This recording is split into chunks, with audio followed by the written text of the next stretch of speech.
जो मनुष्य देवताओं के उपासक हैं, जो मनुष्य देवताओं के उपासक हैं, सो दो ही लोग को प्राप्त करते हैं। जो किसी की भी उपासक होता है उसी को फल मिलता है। जैसे महापुरुष का वचन आया है, क्या है? भैरव भूत शीतला धावे, खर वाहन वह छार उड़ावे। और तो एक रवैया ले हो, आन देव बदलान ले हो।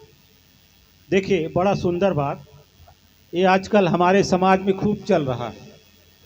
भैरव भूत शीतला धावे खूब चलता है समाज में। कोई भैरव को पूजता है, कोई भूत को पूजता है, कोई शीतला माई को पूजता है, कोई खर वाहन खर कहते हैं।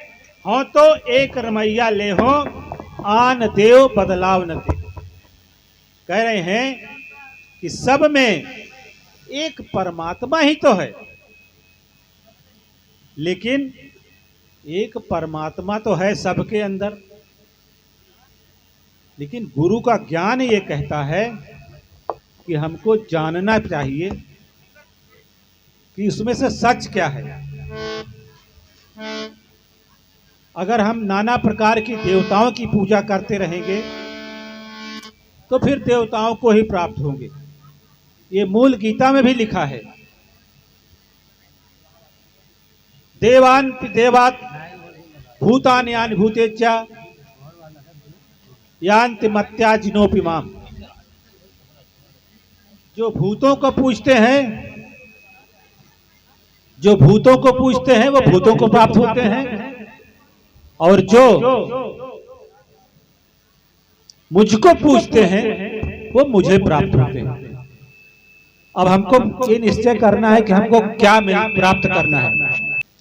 तो महापुरुषों, ये सत्य जो है, गुरु का ज्ञान यही बताता है कि संसार में नाना प्रकार के पूजनीय योग बना दिए गए हैं, उसमें से हमको छांटना पड़ेगा। कब छांटेंगे? गुरु के ज्ञान के माध्यम से, बुद्धि के माध्यम से, विवेक के माध्यम से उसमें अलगाएंगे कि इसको जो है किसकी पूजा करनी चाहिए और किसका नहीं करना चाहिए।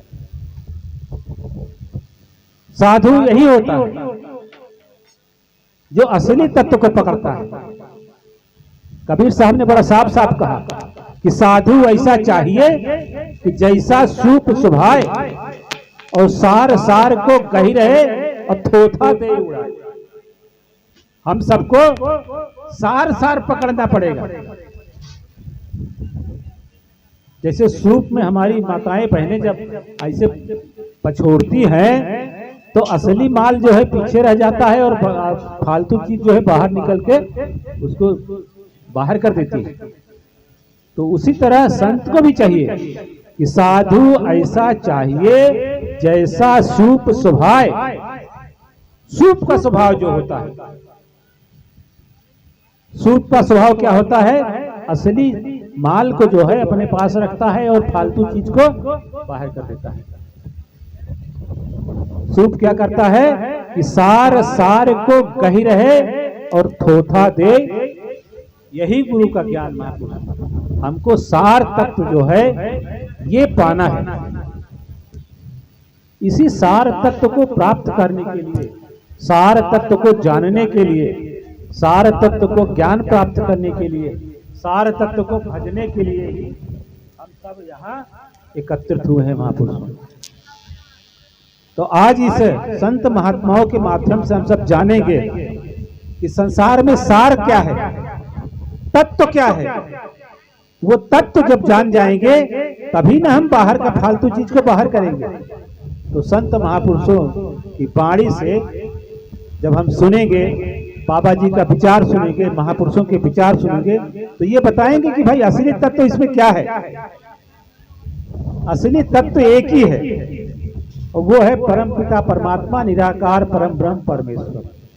बाकी सब तो थोथा है, थोथा ते ही उड़ाए। अगर सारे थोथा के चक्कर में हम पड़ जाएंगे तो हम फिर भरमते रहेंगे और भटकते रहेंगे। फिर कहते हैं कि वो 84 लाख योनि में हम चक्कर लगाते रहेंगे। इसलिए गुरु का ज्ञान हमको बताता है कि भाई भटको मत। भटकने के लिए हमने बहुत समय व्यतीत कर दिया,